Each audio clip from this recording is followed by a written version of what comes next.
کہ جب ہم دکھی ہوتے ہیں یا کوئی پریشانی ہوتی یا دل پہ کوئی بوجھ ہوتا ہے یا ہمیں کوئی مسئلہ پیش آتا ہے یا کوئی ضرورت پیش آتی تو ہم سب سے پہلے کس کا سوچتے ہیں؟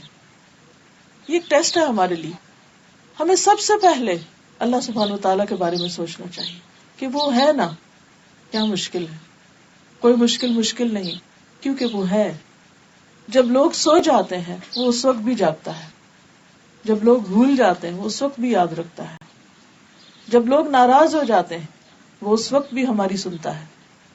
اور شرک کا پہلا دروازہ ہی یہاں سے کھلتا ہے جب بندہ اپنی کسی بھی مشکل میں اللہ کی طرف جانے کی بجائے لوگوں پر توکل کرنے لگے، لوگوں کے پیچھے بھاگنے لگے، انسانوں پر امیدیں رکھے اور انسانوں کو اپنا رازق اور اپنا مالک سمجھنے لگے. کوئی انسان ایسا نہیں کہ جو ضرورت مند نہ ہو. کسی بھی انسان سے جا کر مل کے دیکھیں، چاہے کوئی غریب ہو یا امیر، دنیا کے غریب ترین انسان کو بھی اور امیر ترین انسان کو بھی اور ان کے بیچ کے بھی لوگوں کو، سب کے سب محتاج، سب کے سب ضرورت مند ہیں. اور سب کی ضروریات صرف ایک رب ہی پوری کر سکتا ہے، کوئی بندہ نہیں کر سکتا.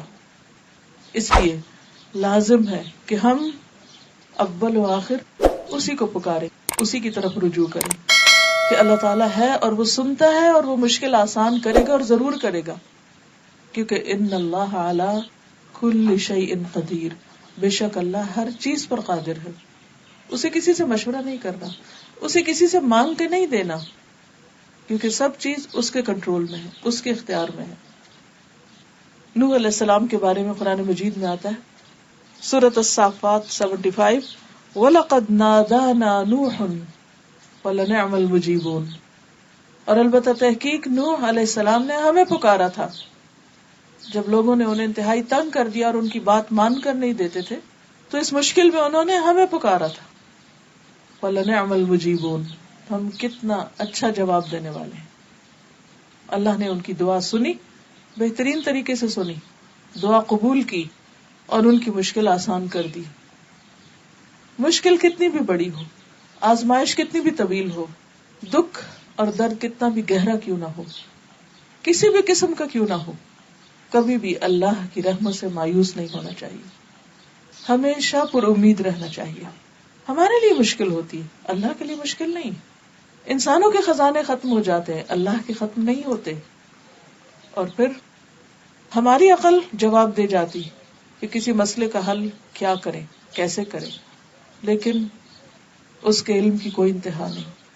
اس لیے ہمیشہ ہر حال میں ہر موقع پر چھوٹی ضرورت میں اور بڑی ضرورت میں اسی کو پکارتے رہنا چاہیے.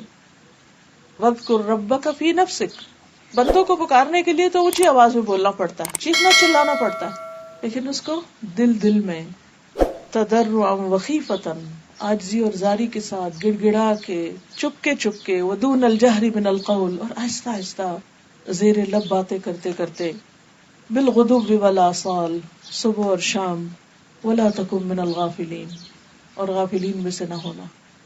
کیونکہ عبادت کا کیا مطلب ہے؟ محبت، اطاعت، عاجزی اور انکساری کے ساتھ اللہ کے آگے جھکنا. اور اس جھکنے میں جو اہم ترین اور پسندیدہ ترین چیز ہے وہ ہے اپنی ہر ضرورت کے لیے اللہ کے آگے ہاتھ پھیلانا، اللہ سے مانگنا.